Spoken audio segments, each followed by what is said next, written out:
Hello नमस्ते। इस video में हम सप्लाई के बारे में पढ़ेंगे। सप्लाई कर्व क्या होती है, सप्लाई शेड्यूल क्या होता है, कौन कौन से फैक्टर्स हैं जो सप्लाई पे डिपेंड करते हैं और सप्लाई कर्व में शिफ्ट्स या चेंजेस कैसे आते हैं। सबसे पहले हम पढ़ेंगे सप्लाई शेड्यूल क्या होता है। सप्लाई कुछ नहीं बट प्राइस और कितनी आप क्वांटिटी उस प्राइस के रिस्पेक्ट में सप्लाई करोगे, इसका टैबुलर फॉर्म में रिप्रेजेंटेशन होता है। जैसे आप साइड में देखोगे, अगर प्राइस 1 था तो आपने क्वांटिटी सप्लाई 12 था। जैसे जैसे प्राइस बढ़ रहा है वैसे वैसे क्वांटिटी सप्लाइड भी बढ़ रहा है। तो इस प्राइस और क्वांटिटी सप्लाइड के रिलेशनशिप को जब एक टैबुलर की फॉर्म में रिप्रेजेंट करते हैं तो उसे हम सप्लाई शेड्यूल बोलते हैं। सिमिलरली अगर आप इसी रिलेशनशिप को एक सप्लाई कर्व में या ग्राफ में शो करेंगे तो वो सप्लाई कर्व दिखाएगा, जो कि again price and quantity supply का रिलेशनशिप भी बनाता है थ्रू ग्राफ। किसी भी कमोडिटी का सप्लाई का मतलब होता है डिफरेंट डिफरेंट पॉसिबल प्राइसेस पे एक प्रोड्यूसर्स अपने प्रोडक्ट को किस प्राइस पे सेल करने के लिए रेडी है एक पॉइंट ऑफ टाइम पे, उसी को हम सप्लाई कहते हैं। अगर आपको स्लोप मैथमेटिकली किसी लाइन का डिराइव करना होता है तो उसका फॉर्मूला होता है change in y upon change in x, that is change in what is on the y axis upon change in that is in the x axis. यहाँ पे भी y एक्सिस पे हमारा p है और x एक्सिस पे हमारा q है, तो स्लोप का फॉर्मूला बन जाता है change in p upon change in q। Supply curve normally slope करता है upward, as you can see in the respective diagram.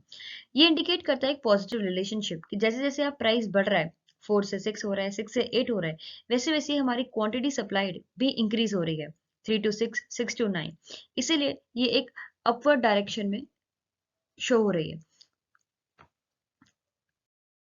अब आता है डिटर्मिनेंट्स ऑफ सप्लाई, जिसे हम फंक्शंस ऑफ सप्लाई भी कहते हैं कि सप्लाई किन किन चीजों पे डिपेंड करेगा। सबसे पहले आता है own price of commodity. Price एक कमोडिटी का और कितनी क्वांटिटी उसके लिए आप सप्लाई करोगे एज अ प्रोड्यूसर, उन दोनों का डायरेक्ट रिलेशनशिप होता है। इसका मतलब अगर आपको ज्यादा प्राइस मिल रहा है किसी कमोडिटी के लिए तो आप उसका सप्लाई भी बढ़ा दोगे। सिमिलरली अगर आपको किसी कमोडिटी के लिए कम प्राइस मिल रहा है तो आप उसका सप्लाई कम कर दोगे। सेकेंड आता है price of related goods. Related goods में यहाँ पे एग्जाम्पल लेते हैं टी एंड कॉफी का, जैसे दोनों सब्स्टिट्यूट गुड्स हैं।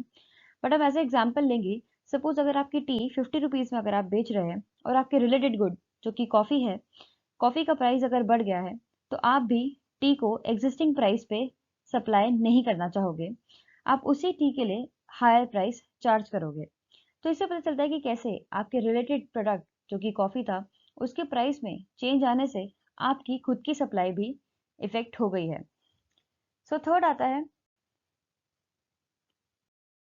Number of firms in the industry. जैसे जैसे मार्केट में फर्म्स बढ़ेंगे तो सप्लाई बढ़ जाएगी, जैसे जैसे नंबर्स ऑफ फर्म एग्जिट करेंगे या कम हो जाएंगे तो सप्लाई कम हो जाएगी। फोर्थ आता है हमारा goal of the firm. Actual objective firm का क्या है। दो तरह के ऑब्जेक्टिव हो सकते हैं। अगर फर्म का ऑब्जेक्टिव प्रॉफिट कमाना है कि ज्यादा से ज्यादा प्रॉफिट मैक्सिमाइज करना है तो वो ज्यादा से ज्यादा क्वांटिटी सेल करेगा हायर प्राइस पे ताकि उसे प्रॉफिट ज्यादा हो। और अगर उस फर्म का ऑब्जेक्टिव है कि अपनी सेल्स को मैक्सिमाइज करेगा करने का तो वो ज्यादा से ज्यादा सप्लाई करेगा, सेम प्राइस पे ही ज्यादा सप्लाई करने की कोशिश करेगा। देन थर्ड आता है sorry fifth is factors of production. Factors of production में आते हैं हमारा लैंड, लेबर, कैपिटल और इंटरप्राइज। अगर इन चारों में से किसी भी फैक्टर्स ऑफ प्रोडक्शन का प्राइस बढ़ता है तो हमारा कॉस्ट ऑफ प्रोडक्शन भी बढ़ जाएगा, तो आप एग्जिस्टिंग प्राइस पे सप्लाई कम कर देते हैं।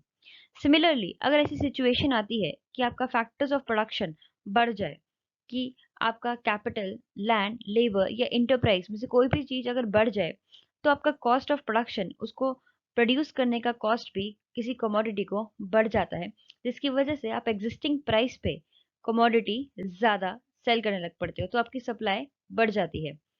सिक्स आता है स्टेट ऑफ टेक्नोलॉजी। इसका मतलब जो भी आप जिस भी टेक्निक से प्रोड्यूस कर रहे हैं अगर वो उसमें इम्प्रूवमेंट आती है सो आपकी कॉस्ट जो है वो कम लगेगी, इसकी वजह से आप ज्यादा से ज्यादा एग्जिस्टिंग प्राइस पे कमोडिटीज सेल कर पाएंगे।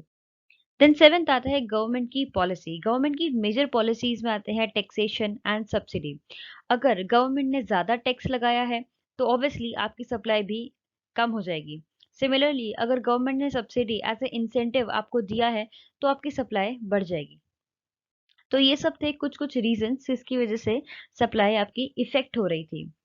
अब आता है लॉ ऑफ सप्लाई। जैसे हमने डिमांड के केस में लॉ ऑफ डिमांड पढ़ा था, यहाँ पे लॉ ऑफ सप्लाई है। लॉ ऑफ सप्लाई इकोनॉमिक्स में मतलब होता है कि कैसे प्राइस और क्वांटिटी सप्लाई का डायरेक्ट रिलेशनशिप होता है। दैट इज, जैसे ही प्राइस बढ़ेगा आपकी सप्लाई भी बढ़ जाएगी, प्राइस कम हो रहा है तो सप्लाई भी कम हो रहा है। वैसे ही लॉ एंड डिमांड में अगर मैं कंपेयर करूँ, वहां पे प्राइस एंड डिमांड का इन्वर्स रिलेशनशिप का। So now the topic is movement along a supply curve, कि सप्लाई कर्व में मूवमेंट कब आती है।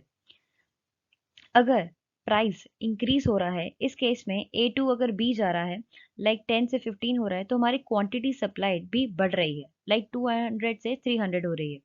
सिमिलरली अगर ए से सिचुएशन सी पे जाती है, इसका मतलब हमारा जो प्राइस वो कम हो रहा है, तो हमारी क्वांटिटी सप्लाइड भी कम हो जाएगी।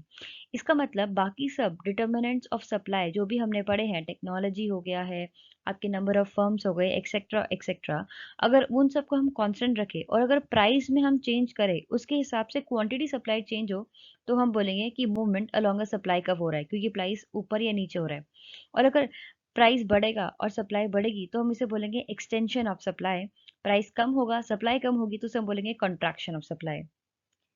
नेक्स्ट आता है हमारे पास shift in supply curve. Shift in supply curve में हम प्राइस को कांस्टेंट रखते हुए जो बाकी डिटर्मिनेंट्स होते हैं सप्लाई का, उसमें चेंज करेंगे।